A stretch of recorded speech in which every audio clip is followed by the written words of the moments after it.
Good morning, dear students. Today we are going to start with behavior therapy. Well, students, behavior therapies postulate that psychological distress arises out of faulty behavior patterns or thought patterns. Behavior therapy is a form of psychotherapy, the goal of which is to modify maladaptive behavior patterns by reinforcing more adaptive behavior.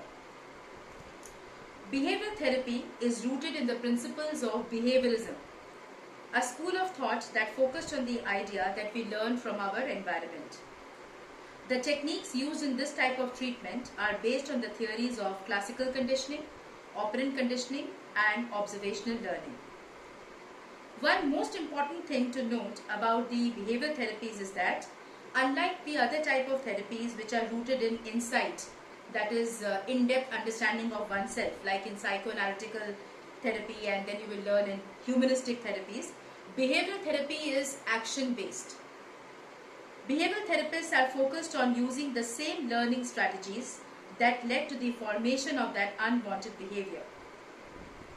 The behavior itself is the problem, so they postulate that psychological distress arises because of faulty behavior patterns or thought patterns. The symptoms of the client and clinical diagnosis are the guiding factors in the selection of the specific techniques or interventions which are to be applied in the rectification of maladaptive behavior. The foundation of behavior therapy is on formulating dysfunctional or faulty behavior, the factors which reinforce and maintain these behaviors. For example, a faulty behavior could be the behavior of aggression. So what were the factors that reinforced aggression? Maybe parental reinforcement could be there, right? So they have been able to maintain this kind of behavior, and then we need to devise the methods by which that particular behavior can be changed. Coming to the methods of treatment, behavioral analysis, which involves conducting an interview with a view to analyze the behavior patterns and to find what are the malfunctioning behavior and its antecedents. Antecedents means the causes of faulty learning, and what are the factors that will continue to maintain this kind of faulty learning. Coming to the first term, that is malfunctioning behavior. These are those types of behavior which cause distress to the client. An example would be, for example, a person who has acquired the malfunctioning behavior of smoking and wants to get rid of smoking. Then we come to the antecedent factors. Antecedent factors are those factors which are responsible for the person to indulge in that particular behavior. Taking this example of smoking, for example, the young person who has acquired this malfunctioning behavior of smoking and wants to get rid of it, once we do the behavioral analysis, we may come to know that he is basically stressed out on account of examinations. And he started smoking when he was preparing for the exam. So once he started with this particular habit, he derived immediate relief on smoking. So anxiety provoking situation or the examination anxiety became the antecedent factor. The feeling of relief that he gained after smoking, which propelled him to continue with this particular habit, is the maintaining factor. The client has therefore acquired the operant response of smoking, which is maintained by the value of relief from anxiety which he gets after indulging into that particular habit. Once the faulty behaviors which are causing distress have been identified, there is a treatment package which is chosen. The aim of this treatment is to eliminate the faulty behavior and to substitute it with much more adaptive behavior pattern. The therapist does this by establishing antecedent operations, establishing operations, and even consequent operation. Now let us understand what is meant by antecedent operation. Antecedent operations are those which control the behavior by changing something that precedes such a behavior. The change can be done by increasing or decreasing the reinforcing value of a particular consequence. which is called establishing operation. The consequent operation could be appreciation of the person exhibiting desirable behavior. Let me make this clear with the help of an example. For example, there is a child who gives a lot of tantrums while eating dinner. The establishing operation could be that you reduce the intake of food during tea time. This will increase his hunger during dinner, and thereby it will increase the reinforcing value of food at dinner.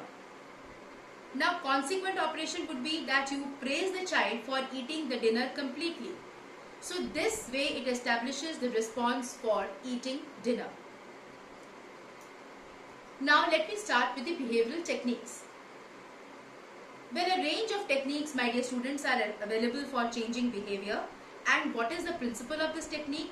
To reduce the arousal level of the client, to alter his behavior through classical conditioning and operant conditioning, and to also use vicarious learning procedures if necessary. These things will become clear once we start with the discussion of the techniques one by one.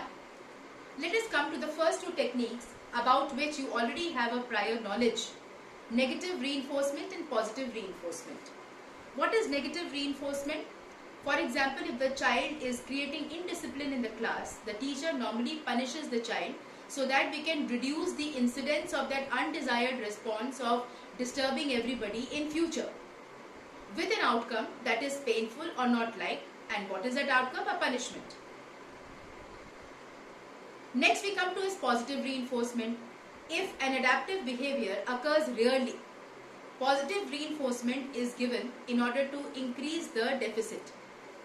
You can see from this particular slide that where the behavior is followed by a desirable event, for example, if the child is performing well, you can give him some kind of token, a certificate, an appreciation, that is a positive reinforcement.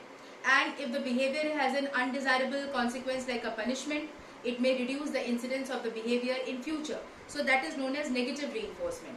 Like you can see from the slide, getting $10 for getting an A grade makes it more likely that the student will earn more A grades. And taking aspirin relieves the headaches and makes it more likely that aspirin will be taken in the future. Now we come to something which is called aversive conditioning. Aversive conditioning is the repeated association of undesired response with an aversive consequence. For example, an alcoholic can be given a mild electric shock, every time he touches the peg of alcohol. With repeated pairings, the smell of the alcohol will become very much aversive. Aversive means something towards which you develop a kind of hatred. So the person will give up alcohol because the pain of the shock is something which he hates the most. And that is why when we are pairing the undesirable response or the unpleasant response with an unwanted, stimulus, then in that case, it is quite likely that the person may remove this habit because it is an aversive consequence for him. So that is referred to as aversive conditioning. So you can see from the slide that aversive conditioning must have been very, very clear for you. As you can see in the first figure, the person says that the preparation has no taste, no smell, is non-toxic.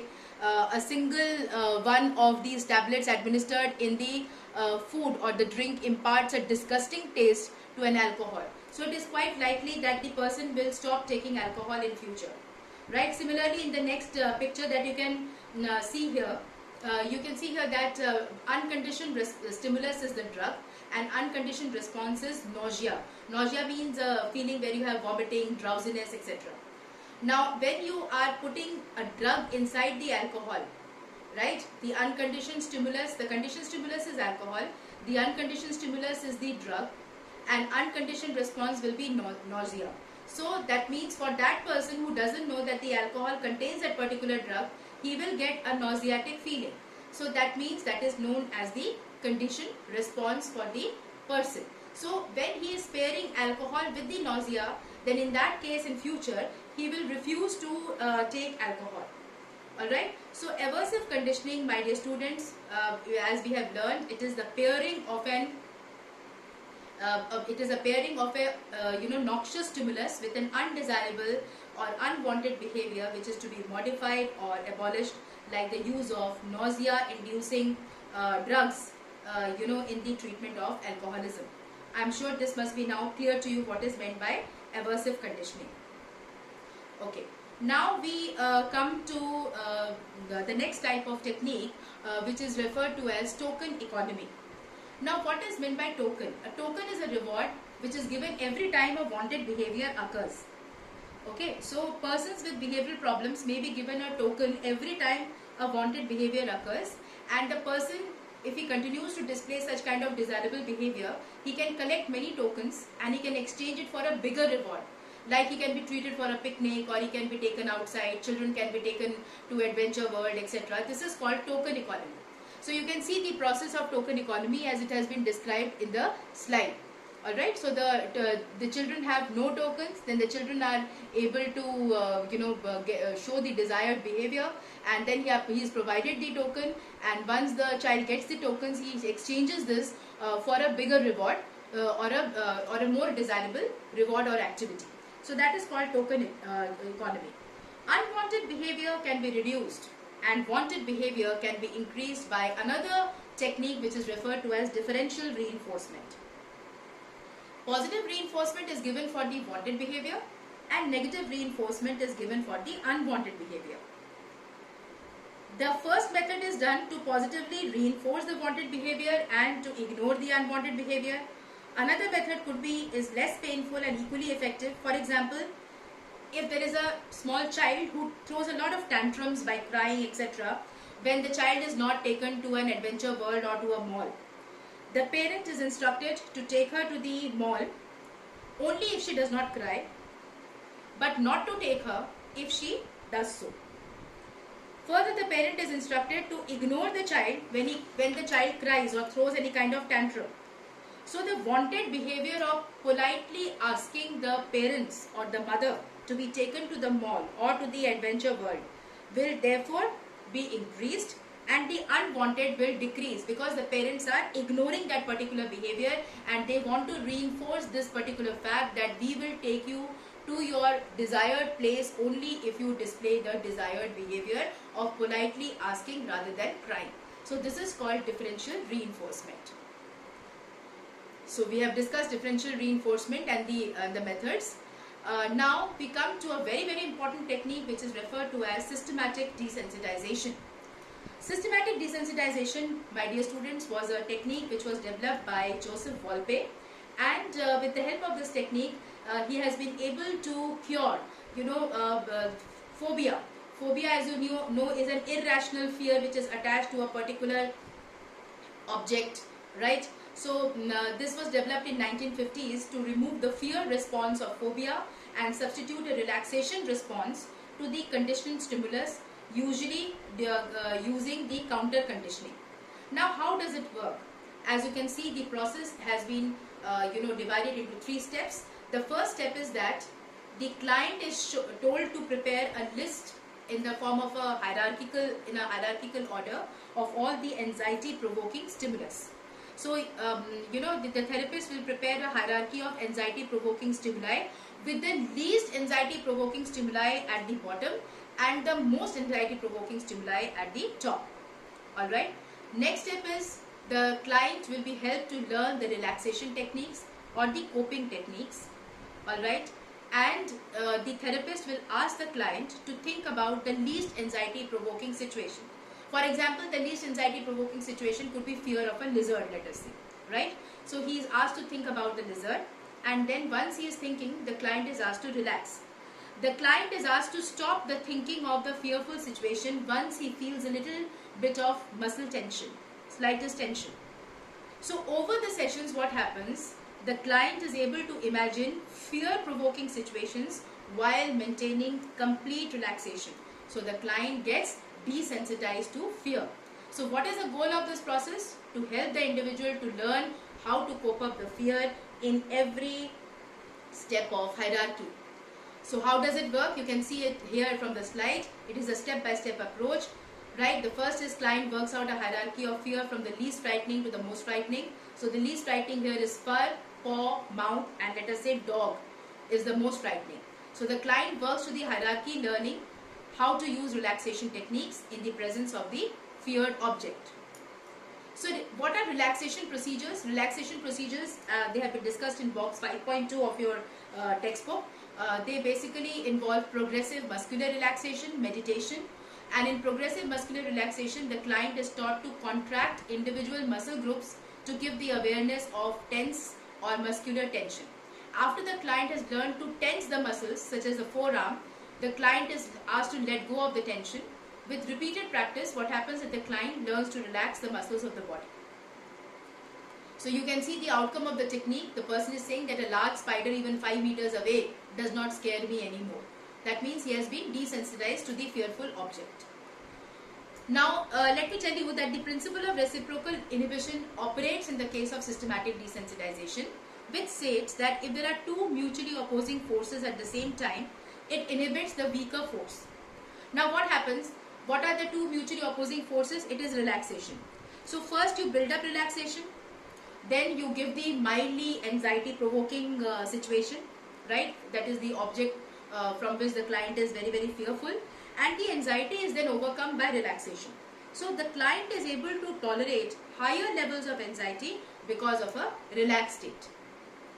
Coming to the next technique, my dear students, is modeling, where the client learns to behave in a certain way by observing the behavior of a role model, or it may be even the therapist who acts as a role model. So you can, you have people who learn the desirable behavior by watching and replicating others. Then we have vicarious learning. So vicarious learning or observational learning is learning that occurs by observing the behavior of others. So it involves a process where you reward small changes in the behavior, and the client gradually learns to imbibe the behavior of the model. So this, these are the various behavioral techniques which are used, and there are great variety of techniques in behavioral therapy. The skill of the therapist lies in conducting an accurate behavioral analysis, which is very important to understand the antecedent factor and the maintenance factor, as we have learned earlier, and building an appropriate treatment package with the appropriate techniques. So let me recapitulate once again. Behavioral therapy is basically a therapy which is used for treatment of maladaptive behavior, and because it states that the psychological distress arises because of faulty patterns of behavior. Then we have also discussed about the antecedent factors, the maintenance factors, and the malfunctioning behavior, right, which needs to be understood for the method of treatment. That is why the therapist is able to establish antecedent operations, consequent operations. We have also discussed about various behavioral techniques which involve positive and negative reinforcement, aversive conditioning, where there is a repeated association of undesired response with an aversive consequence, as we have learned alcoholic with that of electric shock. Then we have token economy, where tokens are collected for a desirable behavior and then they are exchanged for a bigger reward. Then we have also discussed about differential reinforcement, where we can reduce unwanted behavior by negative reinforcement and increase the wanted behavior by positive reinforcement. We have also learnt about systematic desensitization, which is a very, very effective technique for treatment of phobia, developed by Volpe in 1950s, and the principle on which it operates is reciprocal inhibition.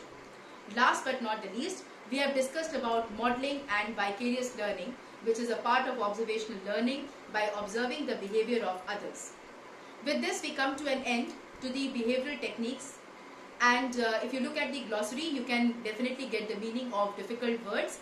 This will help you to understand the concepts better. Hope in the next session you will have revised all these techniques, and we will start with cognitive therapy. Thank you and have a good day.